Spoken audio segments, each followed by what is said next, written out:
Ang kwentong ito ay hango sa totoong buhay. Mula ito sa isa nating kabayan na itago na lang natin sa pangalang Arman. Walang eksaktong taon, probinsya ng Antique.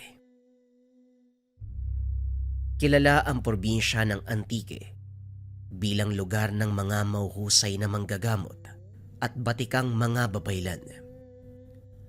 Ngunit isang baryo ang namumukod tangi sa lahat.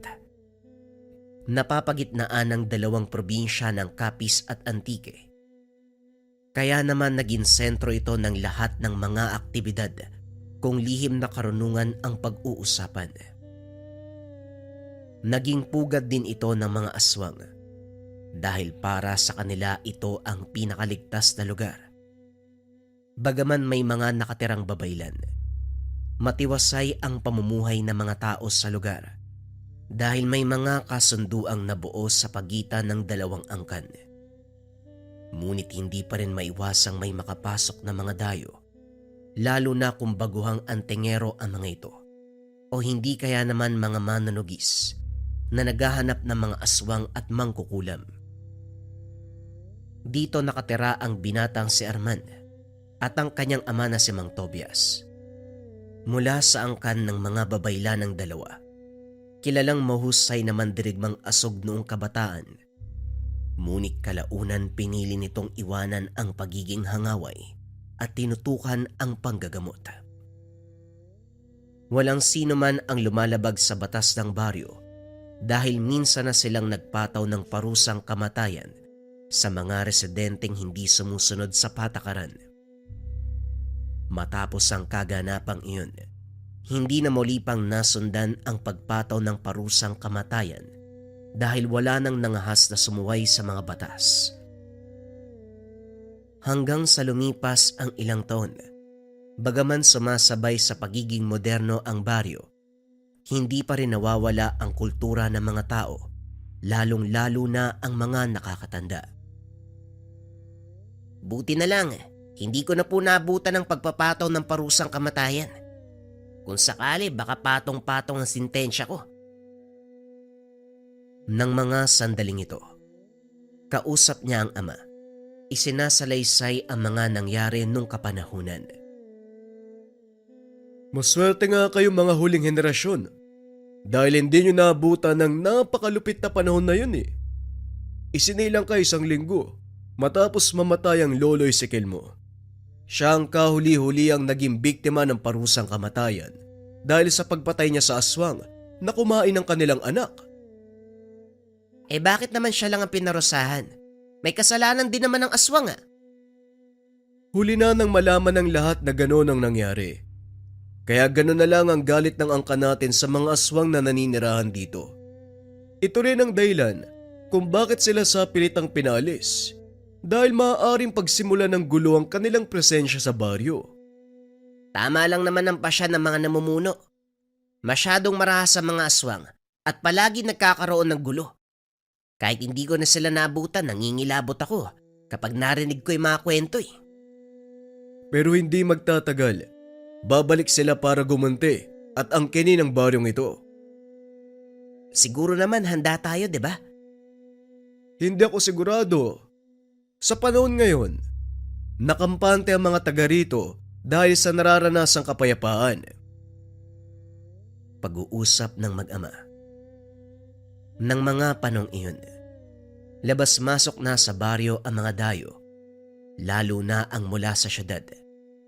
Ito ang naging panibagong problema ng mga taga-baryo dahil nilalapastangan nila ang kultura at kaugalian ng mga taga-baryo.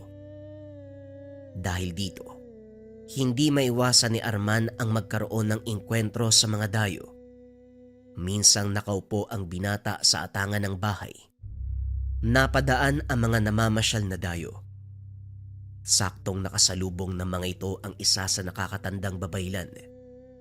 Kakaiba ang kasuotan, kaya palihim na pinagtawanan. Kitang-kita ni Arman ang ginagawa nilang panglalait sa matanda. Kaya naman tumayo ang binata. Nilapitan ang mga ito. Oy kayo dyan, ano sa palagay niyong nakakatawa? Yung kasuotan ba ng matandang nakasalubong nyo? Wika ni Arman. O ano namang pakialam mo kung nagtatawanan kami? Bakit? Masama ba maging masaya? Tugon ni Polly. Hindi naman masama maging masaya. Pero kung ang dahilan ng kaligayahan nyo ay pangyuyurak ng pagkatao ng iba, ibang usapin yun. Alam mo, mga dayo lang kami sa lugar nyo. Hindi ba dapat sinasalubong nyo kami ng maayos? Pero anong ginagawa mo? Sinasalubong ng maayos? Bakit sa tingin mo? Kaaya-aya ba ang ginagawa nyo? Huwag ka masyadong pakialamero. Baka hindi mo kilala kung sino ako. Wala akong pakialam kung sino ka. Ayoko lang na pinagtatawanan nyo mga taga dito. At para sa kaalaman mo, yung matandang nakasalubong nyo, isa sa mga kilalang babaylan sa baryong to. Kung hindi nyo kayang igalang ang mga nakakatanda at kaugalian namin dito, malaya kayo makakalis. Pinapalayas mo ba kami na mga kaibigan ko? Talagang hinahamon mo ako, ano? Pwes huwag kang mag-alala. Alis kami na mga kaibigan ko, pero asahan mong hindi mo magugustuhan ang pagbabalik namin. Hindi na nagsalita si Arman dahil umalis na ang pangkat ng mga dayo. Bumalik ito sa loob ng bahay, akmang uupo uli sa atangan, nang biglang tinapik ni Mang Tobias ang kanyang batok. Anong nangyari doon? Bakit sineta mo yung mga dayo? Tanong ni Mang Tobias. Lingid sa kaalaman ng binata, pinagmamasdan siya nito mula sa bintana. Nakita ang buong kaganapan. Pinagtatawanan nila si Tatang Matiyas. Wala namang ginagawang masama yung matanda eh. Naiinis ako sa ugali ng mga dayo. Wala na silang paki sa kultura ng isang tao. Ang mahalaga para sa kanila, makapagsaya. Nagkataon lang naman siguro. Hindi naman lahat ng dumadayo dito ganon ang pag-uugali. Nakita ko ang lahat eh. Mali ang ginawa mo. Ulitin ko pa rin yun kung sakali may makita akong kagaya nila. Hindi ako natatakot sa kanila, tay. Kahit mabuti ang iyong hangarin, magdahan-dahan ka pa rin.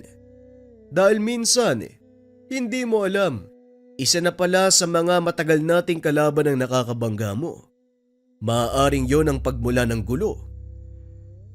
Anong ibig niyong sabihin, tay? Posibleng aswang ang mga dayong yon? Hindi naman sa ganon, Arman. Ang sinasabi ko lang, kailangan mong mag-ingat. Maingat naman po ako, tay, at isa pa. Hindi rin naman ako natatakot sa kanila. Kung sakaling aswang man ang may gawa nun, edi haharapin ko sila. Sisiguraduhin na hindi na muli makakaapak sa baryo natin. Hindi mo alam ang sinasabi mong bata ka. Sige na, magpapahinga na ako. Wika ni Mang Tobias. Inakala nito, pangkaraniwang hindi pagkakaunawaan ang naganap. Ngunit lingid sa kalaman ng Ginoo na ito pala ang pagmumulan ng muling siklab ng malaking kaguluhan. Tahimik naman ang mga sumusunod na araw. Walang nangyaring kakaiba. Pangkaraniwang araw para sa lahat ng mga taga-baryo. Ngunit biglang dumating ang pangkat ng mga kalalakihang lula ng sasakyan. Alam ng mga taga-baryo na dayo ang mga ito. Isa-isang nagbabaan ang 7 lalaki. Nagulat ang lahat nang makitang may dalang baril ang mga ito. Inakala ng mga taga-baryo na mga mangaso at upang makumpirma, nilapitan ni Mang Tobias upang kausapin. Magandang araw sa inyo. May maitutulong ba kami? Tanong ni Mang Tobias. Bumaba ng sasakyan ng isang binata. Namukha nito ni Mang Tobias. Ito ang nakasagutan ni Arman ilang araw na ang nakakalipas. May hinahanap lang kaming tao. Hindi ko naitanong ang pangalan niya, pero alam kong dito siya nakatira. Wika ng binata. Alam ni Mang Tobias na si Arman ang tinutukoy ng binatang iyon. Pero mas pinili nito na magkunwari na hindi niya alam ang nagaganap. Pasensya ka na pero kung walang pangalan, hindi ko siya maituturo sa inyo. Bakit? Ano bang atraso ng sinasabi mong binata? Ininsulto niya ako sa harapan ng mga kaibigan ko nung isang araw. Hindi ko yun matatanggap kaya ako bumalik para gantihan siya. Manong Limuel, halugugin niyo ang buong baryo. Hanapin niyo ang sinasabi kong binata. Sandali lang, Polly. Hindi natin pwedeng basta pasukin ang mga bahay dito. Kawalang gala. Sumusuway ka ba sa utos ka? Baka gusto mong malaman ng tatay ko yung ginagawa mo? Hindi naman sa ganun. Pero kailangan nating irespeto ang mga taga rito. Irespeto? Bakit? Sino ba sila? Ano ba sa akala mong tingin nila sa akin? Ngayon kung ayaw mong sumunod, madali akong kausap. Ipapatanggal kita sa trabaho mo. Walang nagawa ang lalaki kung hindi sumunod sa sinasabi ng binata. Nilapitan nito si Mang Tobias upang kausapin ng mahinahon. Ikaw ba ang pinuno ng baryo?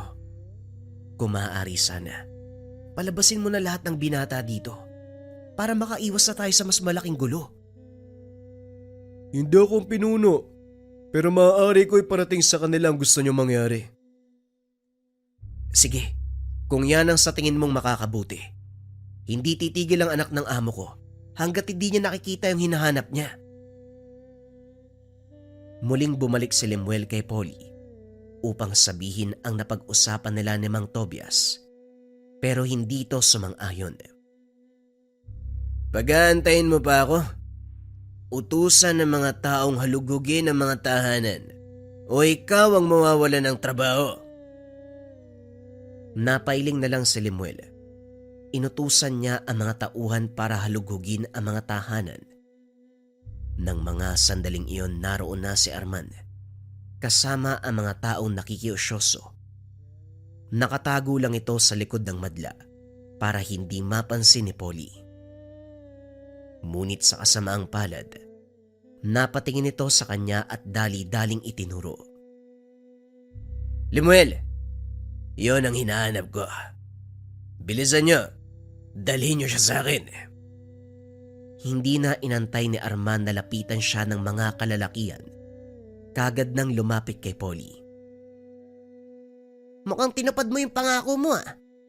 O ngayon, anong gusto mong mangyari? Ang gusto kong mangyari, humingi ka ng tawad sa lahat ng pangiinsulto mo sa akin nung nakaraang araw. Hindi ako hihingi ng tawad dahil ikaw at ang grupo mo ang naunang manlait. Sa tingin mo ba, magandang pagtawanan ng mga katutubong nakatira dito? Wala akong pake kung sino o ano nakatira sa liblib na baryong ito. Ngayon habang hindi pa ako napipikon sa'yo ng gusto, lumod ka na tumingi ng tawad. At anong gagawin mo kung ayaw kong sumunod? Tanong ni Arman. Sa pagkakataong iyon ay sumali si Lemuel. Hinila nito palayo si Arman upang kausapin. Alam kong mahirap ang gusto mong mangyari, pero bilang dating taga rito, nakikiusap ako na sumunod ka na lang para wala nang mangyaring gulo. Wika ni Lemuel. Nakatakip ang mukha nito kaya hindi siya nakilala ng karamihan.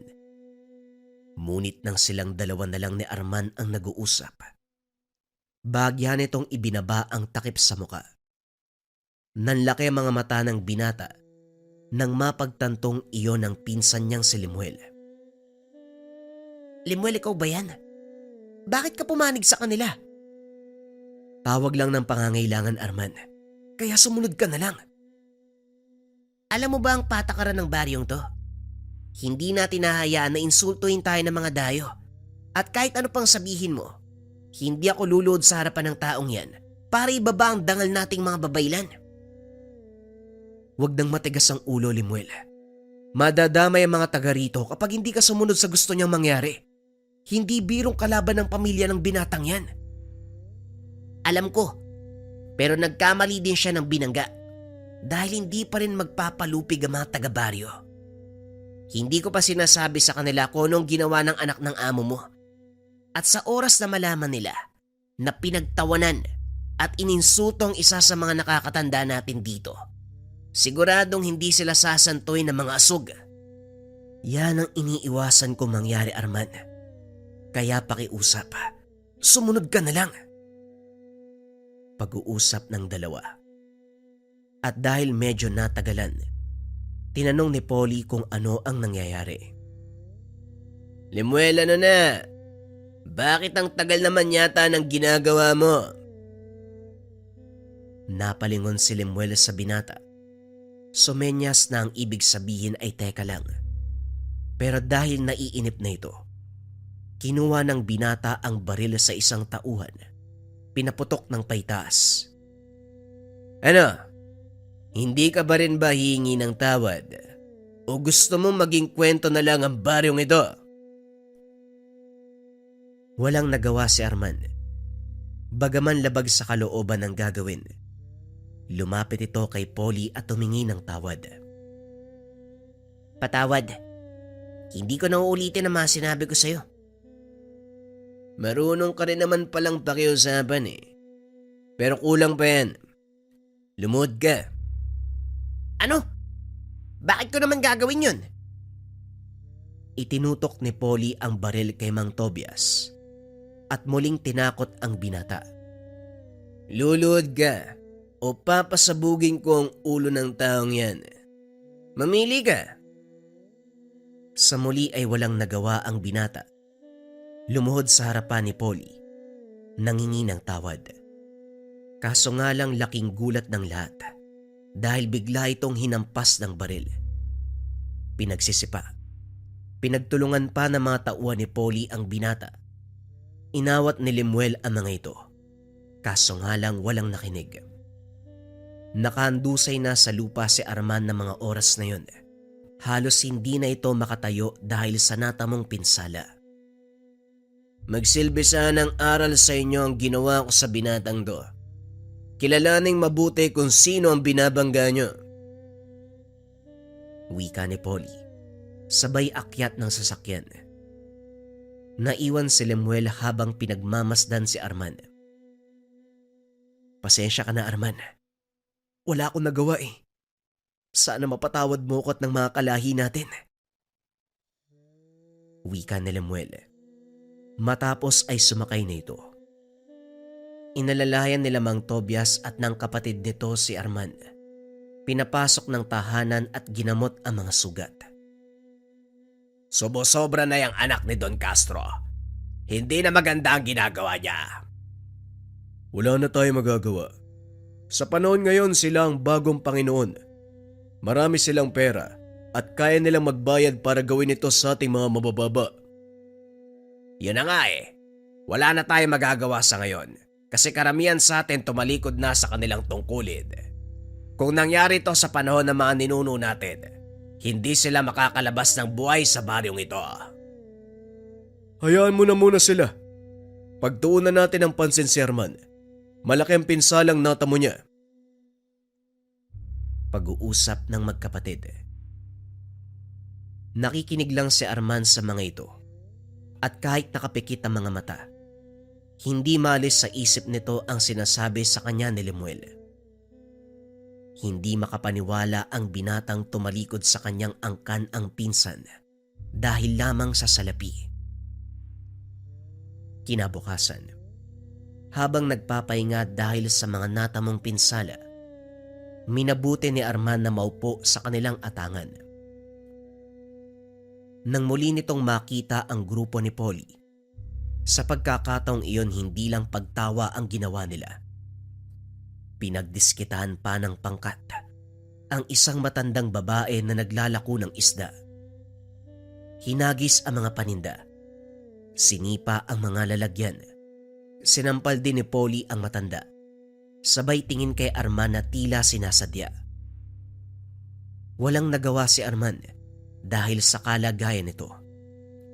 Sunod-sunod na ginawa ni Polly ang ganong bagay sa baryo, kaso nga lang wala ni isa sa mga taga roon ang sumubok na pigilan siya. Sa isip ni Arman, tuluyan nang nawala ang kakayahan ng mga asog na pigilan ang kaguluhan at ang pangyuyurak sa kanilang angkan.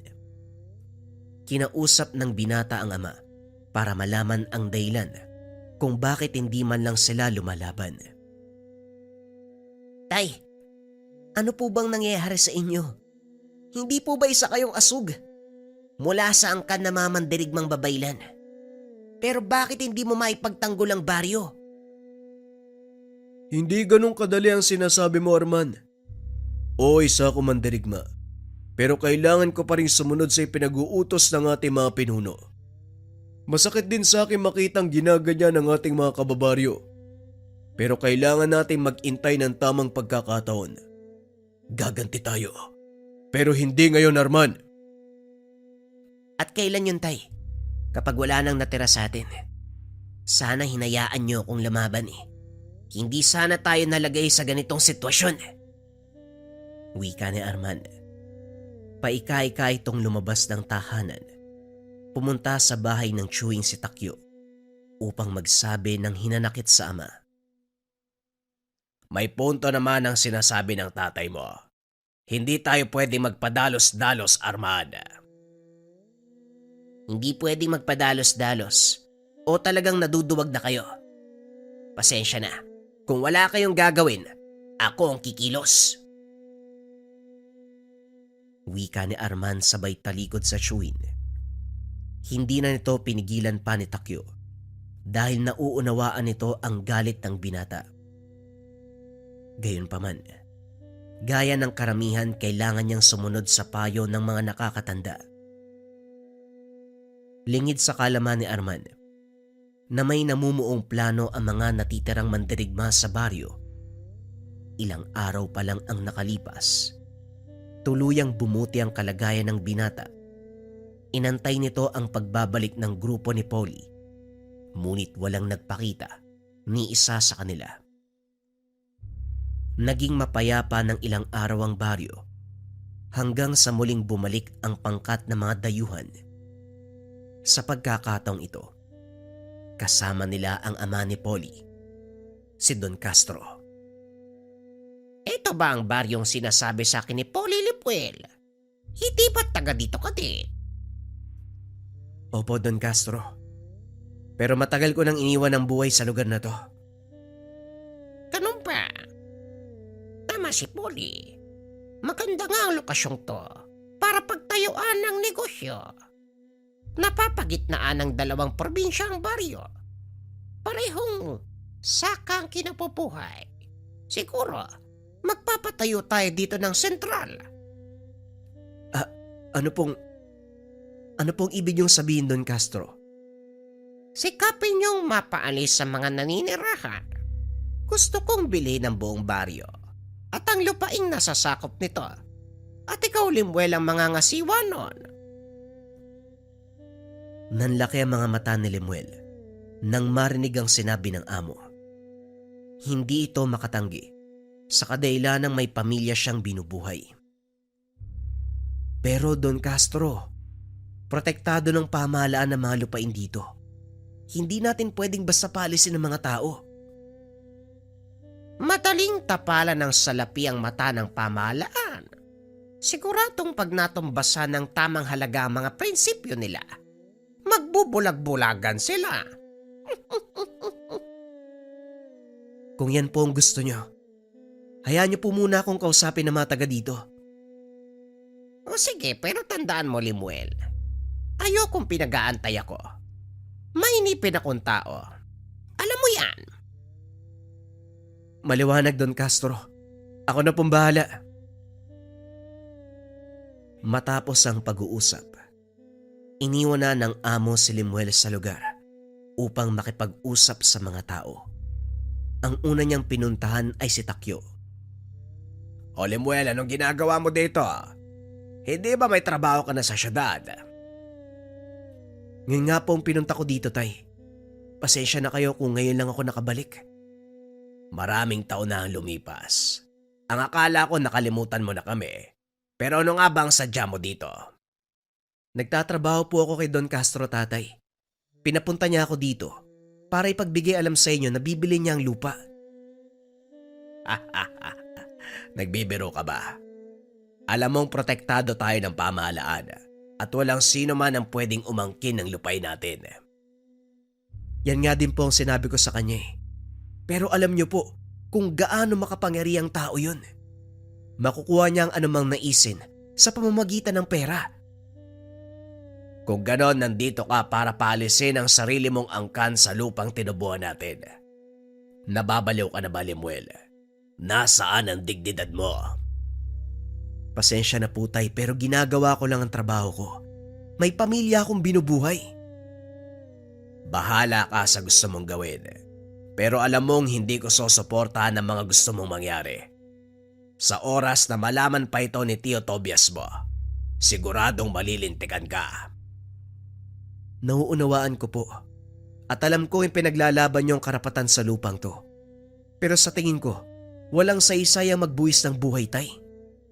Alam mo, Lemuel, walang patutunguhan ng usaping ito. Umalis ka na, bago pa kumulo ang dugo ko sa'yo. Umalis si Lemuel sa harapan ng ama. Papunta sana sa bahay nila Mang Tobias. Ngunit napahinto ito nang makita ang grupo nila Polly na papasok sa baryo. May dalang baril. Pinagbabaril ang mga nakatambay na taga-baryo. Polly, anong ginagawa mo? Bakit mo pinapatay yung mga taga dito? Uy, nandito ka rin pala. Nainip na kasi si tatay. Kaya ako na ang kumilos, masyado ka mabagal. Wala pang 2 oras yung binigay niya sa akin na utos. Alam mo ba kung anong ginagawa mo? Maaaring mag-ugat ng malaking kaguluhan at madadamay pa pati ang tatay mo. Pag-uusap ng dalawa. Maya-maya ay lumabas si Mang Tobias at Arman dahil sa narinig ng mga putok ng baril. Anong nangyayari? Lemuel, anong kaguluhan to? Bakit may mga sugatan? Teka, ikaw na naman.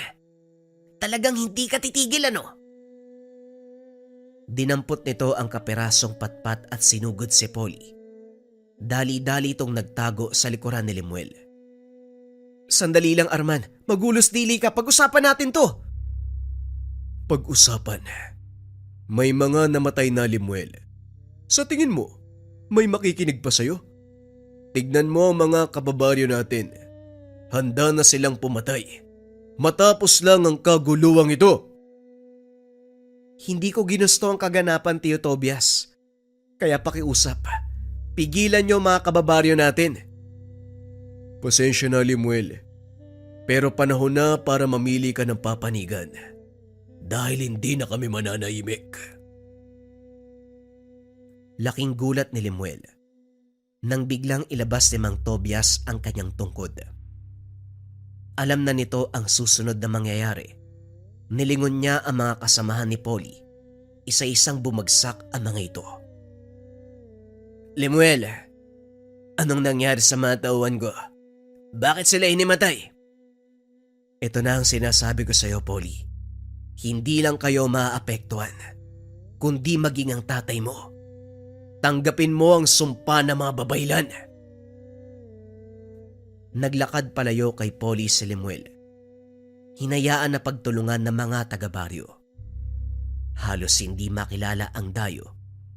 Tadtad ng sugat mula sa mga taga ang mukha ng mga ito. Pinutulan pa ng ulo ni Mang Tobias ang binatang anak ni Don Castro. Inutusan si Lemuel na ibalik ito sa kanyang ama. Dahil sa kaganapan, napasugod ang Don sa baryo. Hindi pa man ito nakakaapak sa bukana, natumba na ito sa kinakatayuan. Pasensya na, pero hindi ko hahayaan na makapasok ka pa sa baryong ito. Kung saan ka man nadapa ngayon, yan na magsisilbi mong libingan. Itinaas ni Mang Tobias ang hawak na tungkod. Unti-unting nilamon ng lupa si Don Castro. Yan ang napapala ng mga taong gahaman sa kayamanan. Magsilbi kang pataba sa lupang gusto mong angkinin.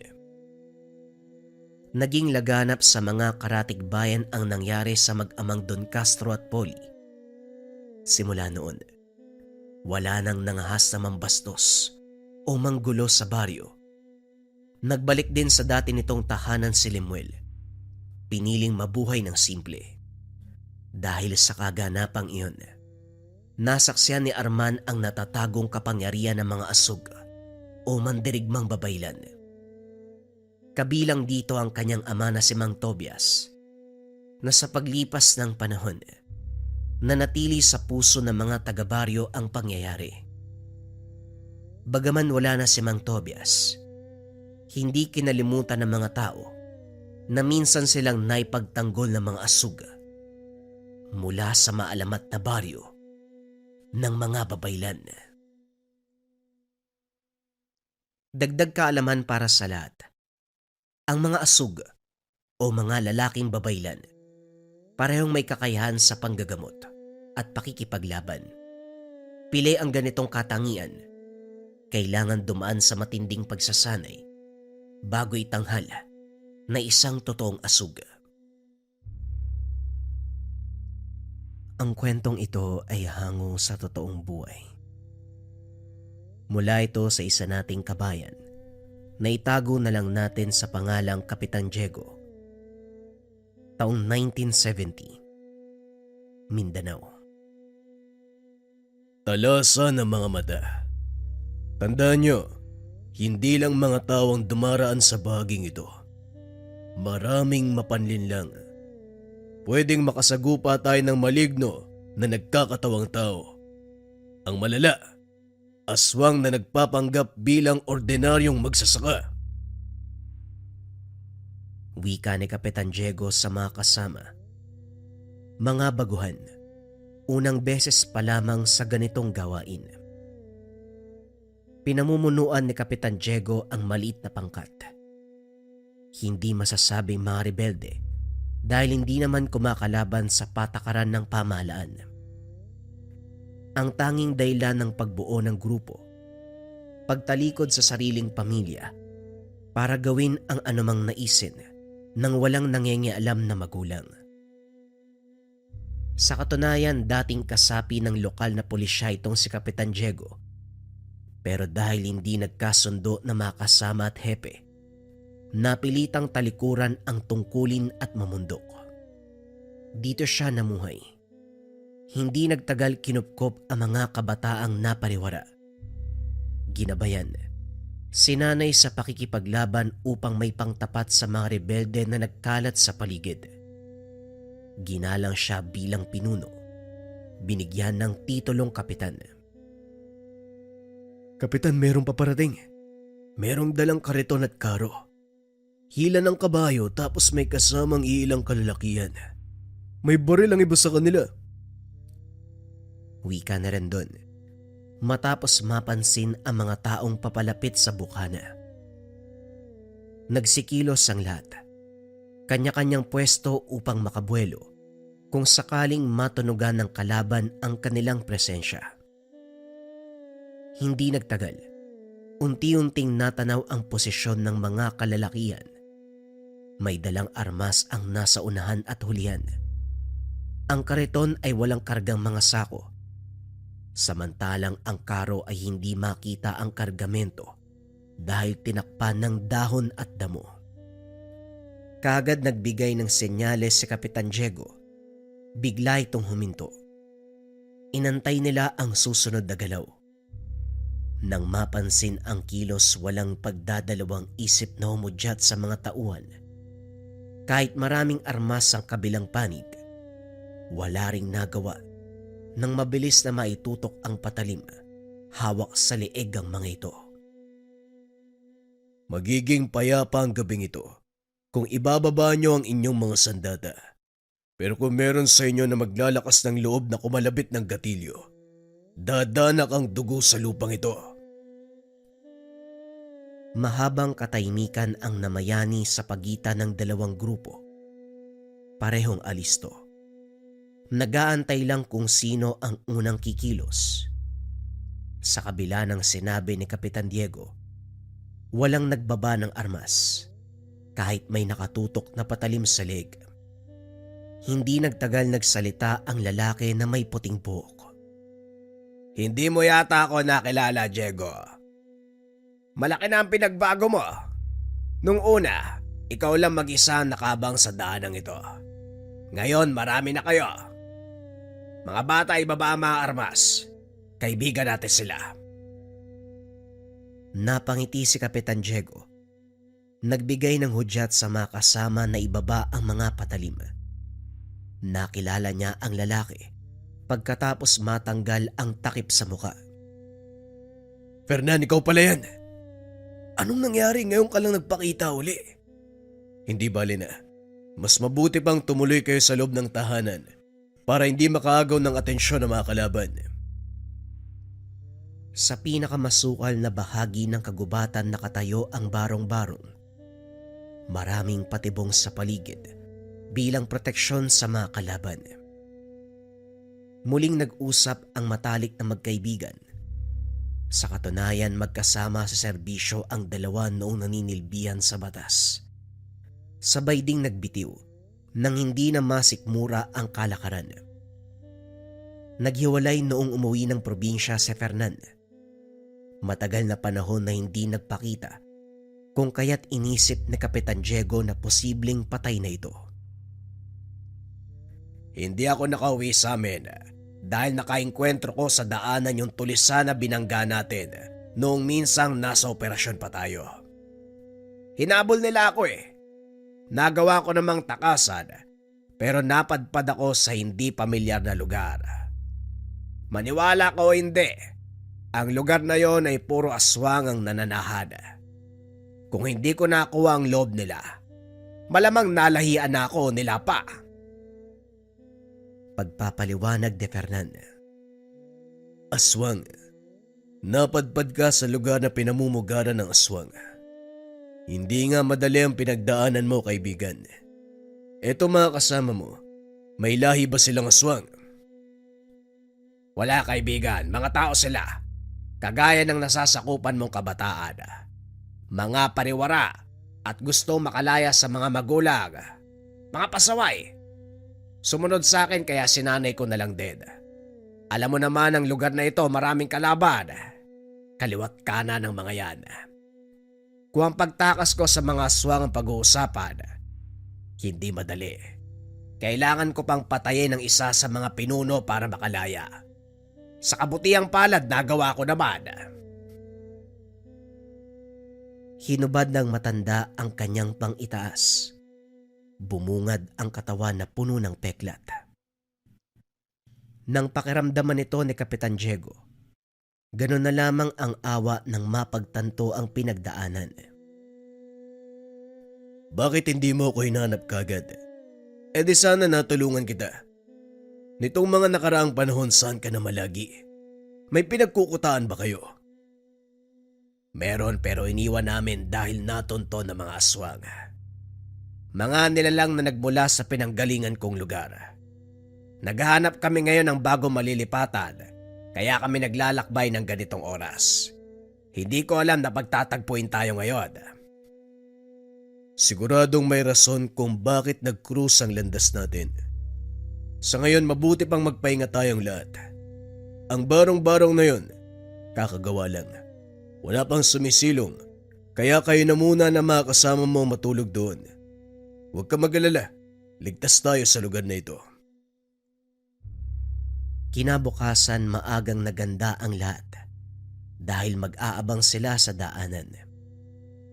Gawain nila ito para makaraos sa araw-araw na pangangailangan. Hindi uubra ang biyaya ng kalikasan kung kaya't nagnanakaw ng kargamento sa kahit na sinong mapapadaan. Hindi lang sa sibilyan o ordinaryong tao, maging sa mga rebelde, basta may dalang mapapakinabangan. Sa silangang bahagi ng kagubatan nag-abang ang grupo ni Kapitan Diego, kasama ang iilang bata kabilang si Rendon. Sa unahan pumuesto ang binata nagsisilbing taga-timbre kung may paparating. Habang nagmamasid, may nakitang grupo. May dalang kariton na hila ng kalabaw. Panay ang paglingon ng mga lalaki, kaya naisip ng binata na merong mahalagang karga. Kagad siyang nagsabi kay Kapitan Diego nang tumapat sa kinalalagyan, walang pasabing tinambangan. Nakuha ang kariton, sugatan ng mga lalaking iniwan sa tabi ng daan. Pagdating sa kuta, hindi maitago ang saya dahil sinuwerte. Ang laman ay pagkain, patalim at iilang armas. Dumating din makalipas ng ilang sandali ang grupo ni Fernan. May nakuwang kargamento sa nakasagupang tulisan. May nahuling ligaw na hayop, kung kaya't nagkaroon ng salo-salo ang lahat. Ngunit sa kalagitnaan ng pagsasaya, 2 dambuhalang aso ang sumalakay. Walang pakundangang kinagat ang bawat taong makikita. Alisto naman si Fernan na may bitbit na armas. Pinasabog ang ulo ng nilalang. Si Kapitan Diego ang sumuli dito. Hindi makapaniwalang may lahing aswang ang mga ito. Habang tumatagal, unti-unting nakilala uli si Fernan. Sandali. Parang nakita ko na mga asong to. Naroon sila sa lugar na pinamumugaran ng mga aswang. Siguradong inutusan ng mga hayop na to upang hanapin ako. Siguradong tama ka, kaibigan. Mga bata, huwag pa isa-isa kung maglalakbay. Dapat palagi may kasama. Hindi natin alam kung meron pang nakabang sa tabi. Sa pagkakataong ito, hindi nagpakampante si Fernan at Kapitan Diego. Kanya-kanyang bantay sa mga nasasakupan sa paligid. Nang mga sumunod na gabi, matyagang nag-abang sa iba't ibang daan ng grupo. Sa kabila ng banta ng aswang, tuloy pa rin ang operasyon dahil sa dami ng miyembro. Lumaki ang kanilang pangangailangan. Sa puntong ito ay may dumaan mga magsasakang kalalakian. Habang papalapit sa kinalalagyan ni Kapitan Diego, ay siya namang pag-init ng tangan. Dali-daling pinatras ang mga binatang kasama. Siya ang pumwesto sa unahan. Teka, Kapitan. Hindi ba dapat kami yung nasa unahan? Kami na pong bahala sa mga yan. Kaya namin sila. Salamat sa pag-aalala rin dun. Sa ngayon, hayaan nyo kung humarap sa mga taong yan. Hindi kayo makikisali anuman ang mangyari. Huwag nang maraming tanong kung ayaw nyong matanggal sa grupo. Walang nagawa ang mga binata. Sumunod kahit hindi maunawaan kung bakit. Huminto sa paghakbang ang mga magsasaka nang makita si Kapitan Diego sa unahan. Nakaharang ito sa daan. Kagad na alerto dahil napansin ng tangan. Ang lalaking tumayong lider ang nakipag-usap. Mapagpalang gabi sa'yo, Ginoo. Kung pwede sana padaanin mo kami bago mabulok ang kargang karne. Hindi namin gusto ng gulo, kaya sana mapagbigyan mo kami.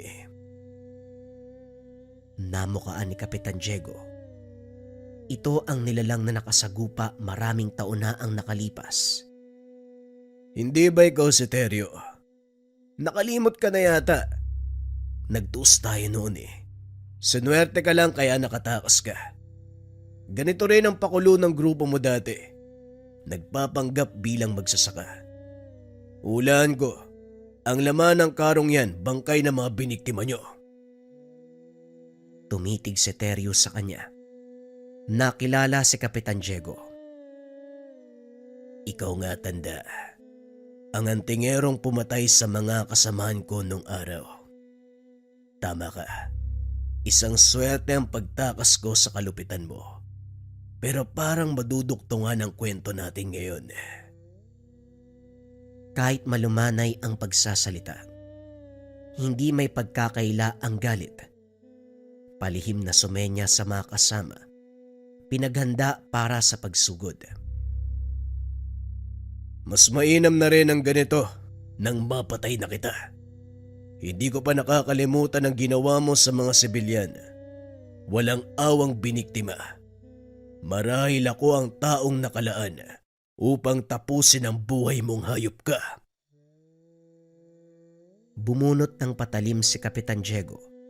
Sinalubong ang umataking aswang. Pinakitaan niya kagad ng gilas. Walang kahirap-hirap na pinaslang ang unang sumugod. Tumiimbagang si Teryo nang makitang pinaglalaroan lamang ng kapitan ang mga kasama. Napabuntong hininga habang nakatingin sa nakahandusay na katawan. Asan ang iba mong kasama? Hindi mo ba papalabanin o naduduwag ka?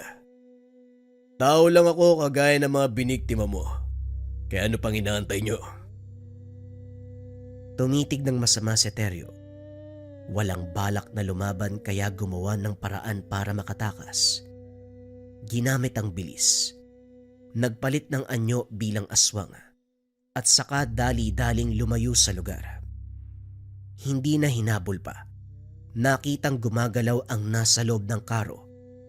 Ang biktimang nakasilid sa sako. Dinala sa kuta upang magamot.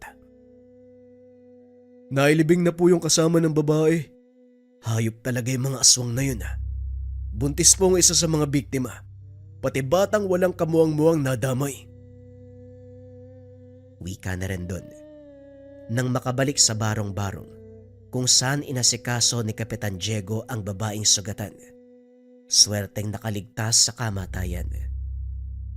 Kaya nga palagi kong sinasabi na maging alisto sa tuwing mag-aabang sa daan. Maraming aswang ang nagkalat. Nagpapanggap na magsasaka. Yung pala bangkay ang karga. Bakit po pala sila nagbabalat kayo bilang aswang? Pwede naman silang maglakad gamit ang mismo mukha nila. May mga uri ng tao na mas mabilis maawa kung mga magsasaka ang dadaan. Sinasamantala nila ang pagkakataon na yun. Nakikigaya para makalusot pero wala silang laban sa akin.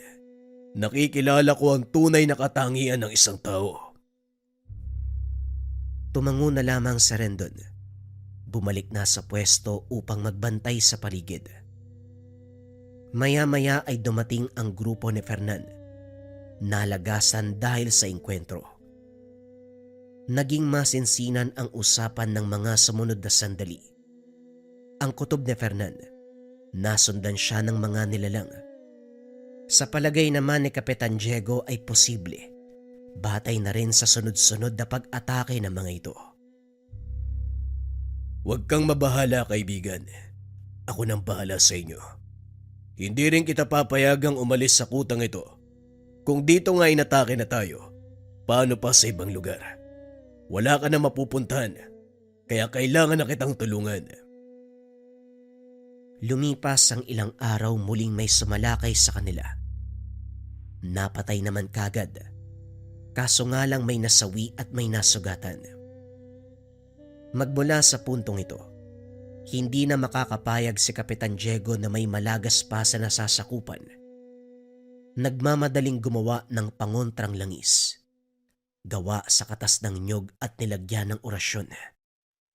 Pinalibutan ang buong kuta. Binasbasa ng orasyon ng lugar.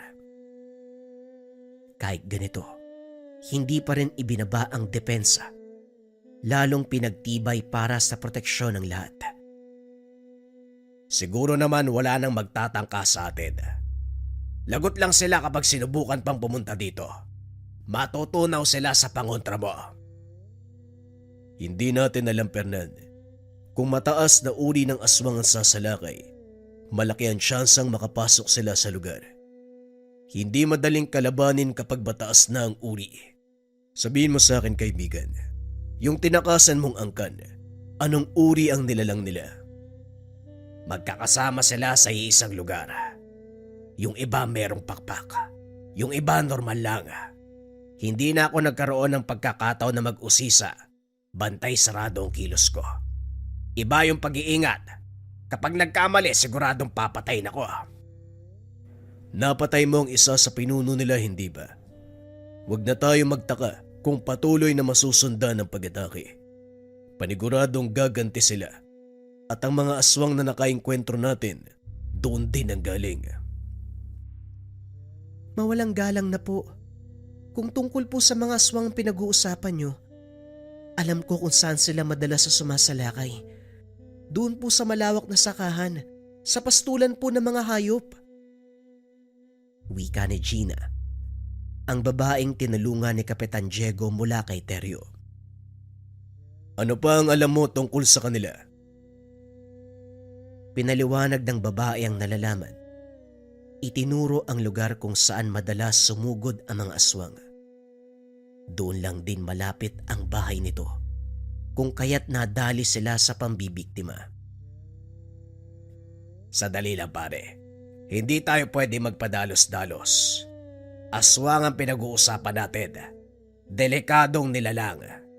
Hindi uubra ang patalim at bala. Matatamaan sila pero hindi mamamatay kaagad.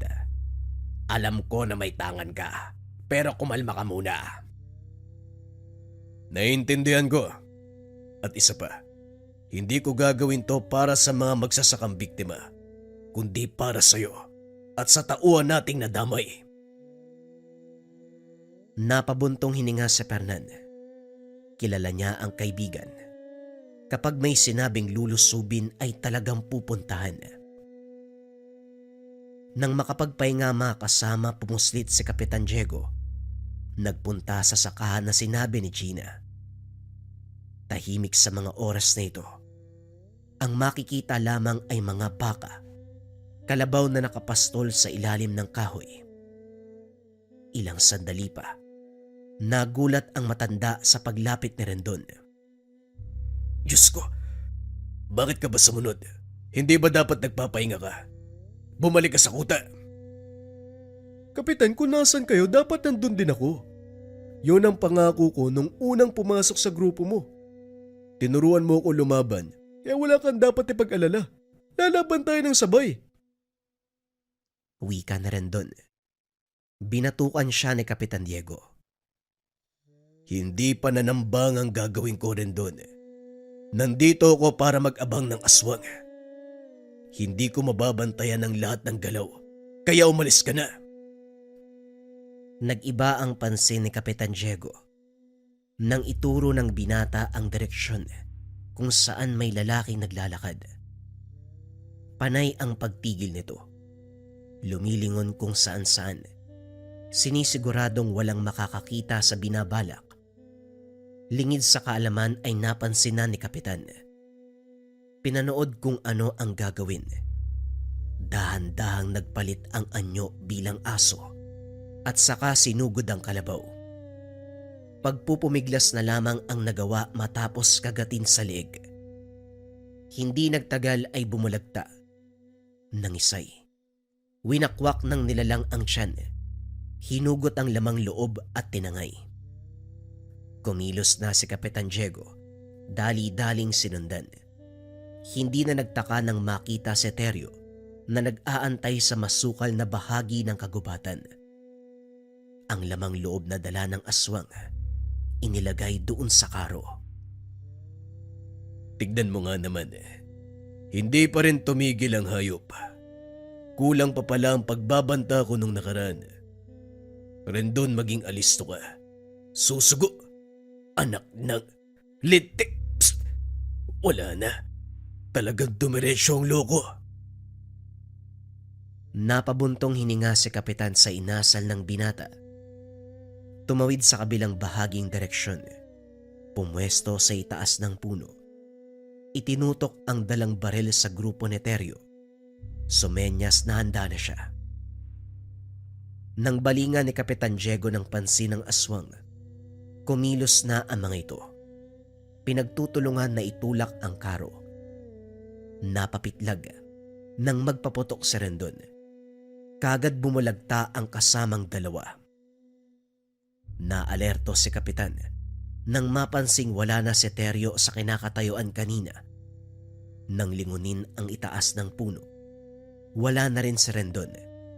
Narinig ang pagdaing nito sa unahan. Bitawan mo ang bata. Huwag mo siyang idamay. Tayo magtuos para maging patas ang laban. Ikaw na naman, tanda. Wala kang kadala-dala. Palagi kang lumilitaw. Sinabi ko na noon pa man, baka ako talaga nakatadhanang pumatay sa inyo. Pakawalan mo ang bata, ako ang kalabanin mo. Walang problema. Madali naman akong kausap eh. Bibigyan ko lang siya ng kaunting sugat. Lalong napadaing si Rendon ng kagatin sa balikat. Nilunok pa ni Teryo ang laman. Itinulak sa tabi at saka hinarap si Kapitan Diego. Bahagya lang ang pagbabago ng itsura ni Teryo. Makikilala pa rin ang anyong tao. Naging itim ang mga mata. Humaba ang mga kuko. Tumulis ang mga ngipin. Dali-dali niyang sinugod si Kapitan Diego. Nagpaulan nito ng kalmot pero mabilis na tinapatan ng antingero. Sinalubong ng taga. Hindi natigilan hanggang sa bumulagta. Parang kinatay na baboy. Hihiwalay ang mga braso't hita at saka hinayaang pagpiesta ng mapangas na asong gubat. Ang natitirang labi ang sinunog. Bumalik sa kuta para mapagtuunan ng pansin ang sugat ni Rendon. Maluba ang kalagayan dahil sa lalim. Nakikita ang buto sa balikat. Nilapatan ng paunang lunas, lana at dasal. Nung una ay umayos ang sitwasyon. Inasahan pa ng matanda na gagaling ang binata. Pero laking gulat ng mga sumunod na oras dahil nalagutan ng hininga. Nagluksa ang grupo dahil sa nangyari kay Rendon. Hindi napigilan ni Kapitan Diego ang magbuhos ng damdamin. Sinisi ang sarili kung bakit hindi nailigtas ang binata. Diego, hindi mo ginusto ang nangyari, kaya tama na ang pagsisi sa sarili. Hanggang dito na lang talaga ang buhay ni Rendon. Pero hindi dapat sa ganitong paraan ang kamatayan niya. Mabuti siyang tao at tapat. Nagbagong buhay magmula ng gabayan ko. Kung sana'y pinilit ko na lang na umuwi, hindi sana siya nadamay. Nangyari na ang nangyari. Hindi naman napunta sa wala ang kamatayan na Rendon. Ginawa niya ito para puksay ng mga aswang nang walang pakundangan na ng bibiktima. At isa pa, tinulungan kang itumba ang grupong yon at napatay mo din ang aswang na pumaslang sa kanya. Hindi na pwede ang ganito. Magmula ngayon magbabago ang aking layunin. Hindi lang paggabay at pag-alaga sa mga binatang nasasakupan. Gagawin ko ng tungkulin ang pagpatay sa bawat aswang na makakasalubong sa gubat na ito. Lumipas ang ilang araw. Saktong natapos ang paglibing kay Rendon. Grupo ng aswang ang sumalakay. Nagkatawang tao. Pinatay ang iilang tauhan ni Fernan. Bumalik sa lugar na pinamumugaran ng aswang si Fernan. Napag-usapan nila ni Kapitan Diego na lusubin upang matigil na ang pambibiktima. Ito muna ang nagpakita. Nagtago sa malapitan sina Kapitan at mga kasama. Sinalubong ni Fernan. Pumalibot kagad ang mga nilalang sa kanya. Nagkatawang tao pa ang mga ito pero masama pa rin ang titig. Sa wakas, ikaw na nagkusang magpakita sa amin. Matapos ang ginawa mo sa asawa ko. Gustong gusto kitang patayin. Sandali lang, Isig. Baka nakakalimutan mo kung paano kong pinatay ang asawa mo. Tinadtad ko ng pinong-pino ang katawan niya. Subukan mo kung saktan. Dadanasin mo ang ganong kamatayan. Kagad pinigilan ni Fernan ang tangkang pagsugod ng matanda. Sabihan mo ang mga animal na yan na huwag magkakamaling sumalakay.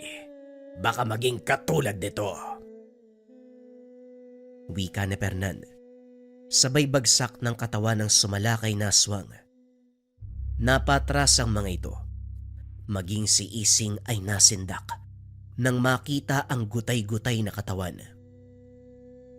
Ito ang magiging kapalaran ng isa sa inyo kapag hindi nyo ko tinigilan.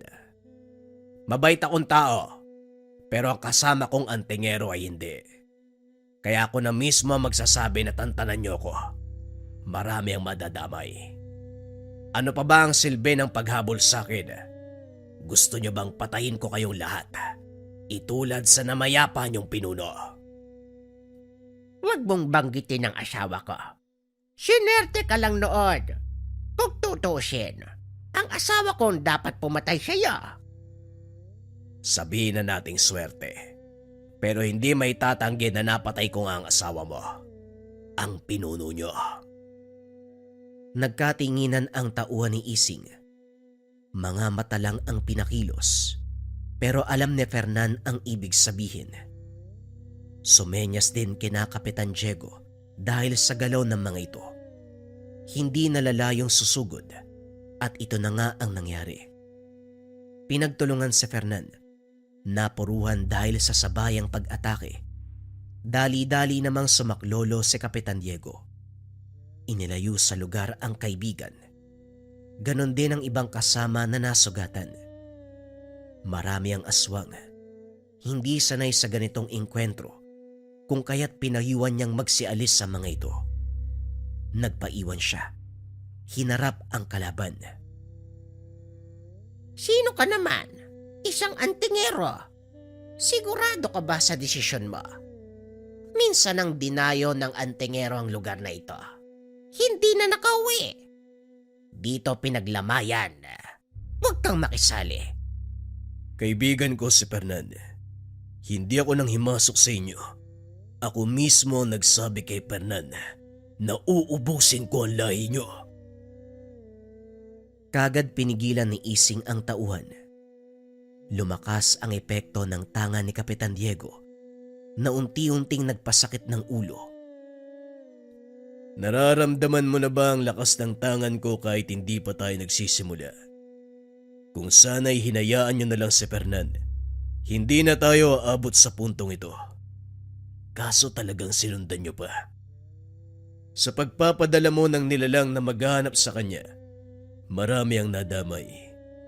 May namatay sa mga binatang nasasakupan ko. Nandito ako para iganti sila at tapusin ang kasamaan niyong lahat. Sino ang mauuna? Parang takot kayo sa patalim ah. O sige, magmano-mano tayo.